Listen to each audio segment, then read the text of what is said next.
Hi everyone, welcome to Token Topics. I hope everyone's doing great. Stellar, XLM, and Stronghold are the topics of this video.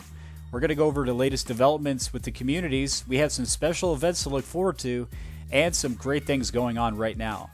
Now, sustainability is a major issue in blockchain, and Stellar XLM stands out as one of the leaders in sustainability. We're going to go over some important information, also some other topics, and here's some words from Danielle Dixon on the importance of MoneyGram and other words as she speaks before a U.S. Senate committee. So you don't want to miss this video. Please do hit the like, share, and subscribe. Stay up to date with content. Let's go ahead and dive in. First topic I'd like to go over quickly is NASDAQ to launch institutional Bitcoin and crypto custody services. This is definitely bullish for cryptocurrency in general, especially with the uncertainty with the SEC right now. The fact that the NASDAQ is going to get involved in with the blockchain and cryptocurrencies is a major deal. It states right here that NASDAQ U.S. Stock Exchange is eyeing a push to institutional custody services for Bitcoin and cryptocurrency. Next topic. Now, somebody who has a lot of experience with the NASDAQ and one who seems to be on our side is Caroline D. Pam, Commissioner of the CFTC. She's one of 5 commissioners. Now, she just spoke with Brad Garlinghouse from Ripple. Now, the reason why I'm bringing that up is because people are scared about XLM possibly being considered a security. XLM has a lot of similarities of Ripple. I'm sure a lot of people understand that. If anything, I think that they would be considered less of a security than XRP would be. We know that XRP is not a security, so XLM is definitely not a security. This could definitely be good for Stellar XLM if the CFTC plans to have some kind of regulatory oversight over the cryptocurrency space. I thought it was interesting. Caroline with the CFTC at this New York City Climate Week meeting discussing blockchain and sustainability. We know that Stellar is a leader in sustainability. Now, they tweeted this out on the same day. The same day, they put out the official findings from PwC's Blockchain Sustainability Report. There's a long version and there's a short version. This is a short report. You can see right here how much electricity Stellar uses. Fawnbank just tweeted out, Fawnbank is sustainable with Stellar. This is one of Stellar's partners right here, Fawnbank, where you can convert mobile airtime into digital money. Really, any blockchain project built on Stellar is going to be a sustainable project. But there's quite a few tweets with the Sustainable Week. Right here we have the Blue Marble, also another project built on Stellar. Also Tempo Money Transfer. Leaf Global Tech is also sustainable. Beans app is also sustainable. The list goes on. I could go on all day. Here's a picture of some of the Stellar team from Mainnet 2022 that just occurred. Huge development in the XLM community was Danielle Dixon testifying before a U.S. Senate committee last week. She brought up some great topics. Let's go over the video. Welcome. Good morning, Chairwoman Stabenow, Ranking Member Bozeman, and members of the committee. Thank you for inviting me to testify today. I'm so honored to be here, and I look forward to discussing the Digital Commodities Consumer Protection Act. My name is Danielle Dixon, and I am the CEO and Executive Director of the Stellar Development Foundation.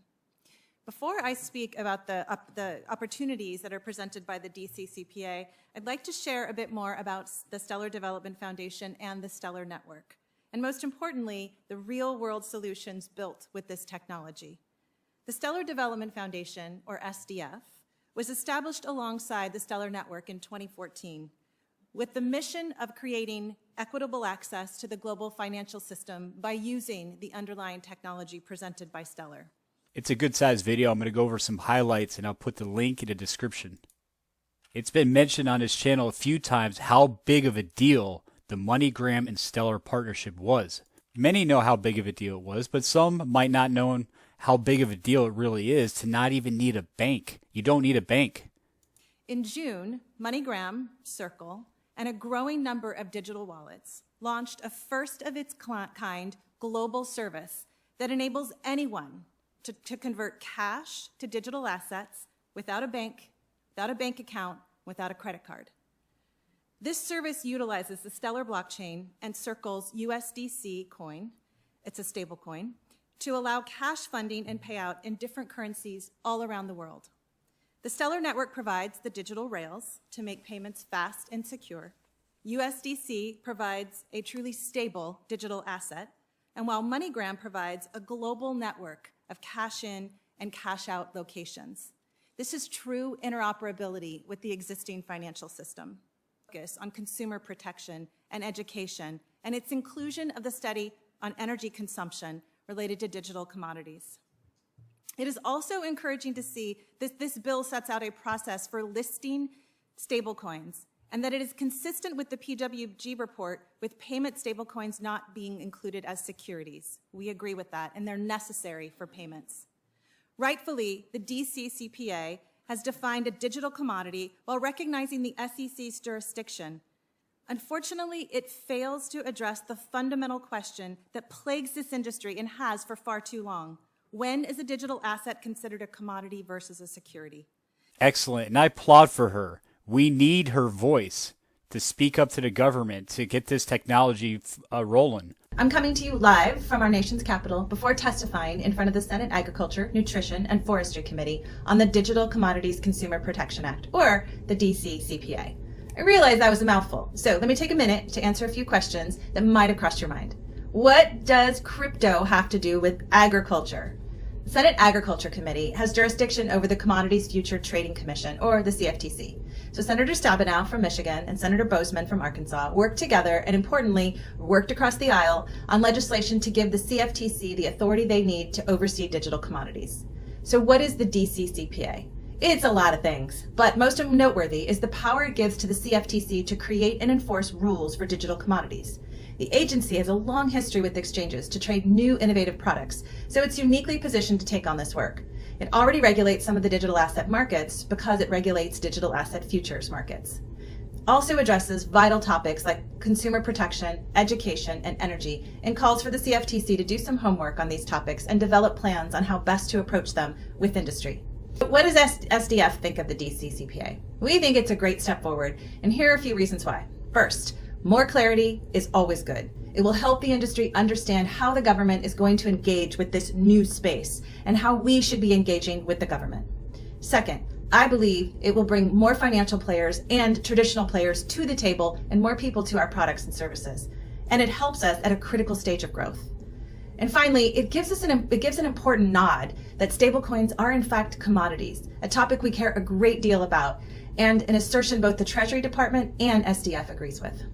We'd love to see more clarity on the distinction between a digital commodity and a security, a key question that still hasn't been answered. Overall, a more empowered CFTC will give all of us, the consumers and the industry, a better understanding of the path forward with respect to DC.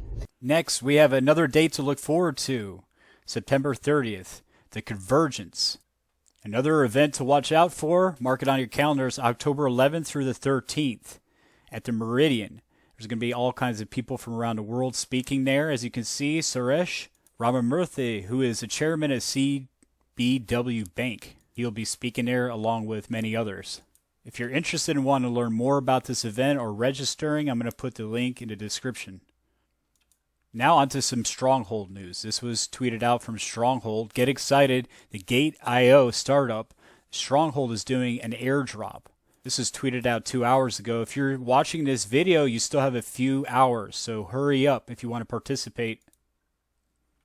Now let's see what's going on with Stronghold. What are consensus mechanisms, and why are they important? Here's a hint. They determine who gets to validate and broadcast new information going onto a blockchain.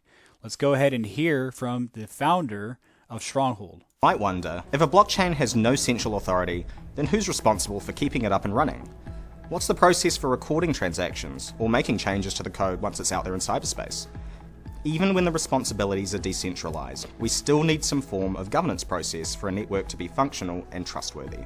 Let's consider the big picture of governance. It's a broad concept that extends beyond blockchain or political governments. For instance, in ESG investing, the G stands for governance, and it's about how shareholders value responsible leadership of publicly owned companies. In the realm of blockchain, instead of a corporate board, some networks have on-chain governance, which are rules within the code about how participants could vote on changes. For instance, if network participants want to add a smart contract capability or fix a vulnerability, there are usually rules within the code itself about how to agree on update. You crypto investor, it's imperative to keep your crypto safe. Keep it off the exchanges with cyber attacks, talks about exchanges going bankrupt. It's imperative to get it onto a hardware wallet. Purchase a DCENT biometric wallet through Token Topics and receive a discount. I'm going to put the affiliate links in the description below. Well, everyone, that's all I have for the video. Please put your thoughts and comments down below. Thank you for watching another edition of Token Topics. What are your thoughts on the CFTC wanting to get their hands into regulating crypto?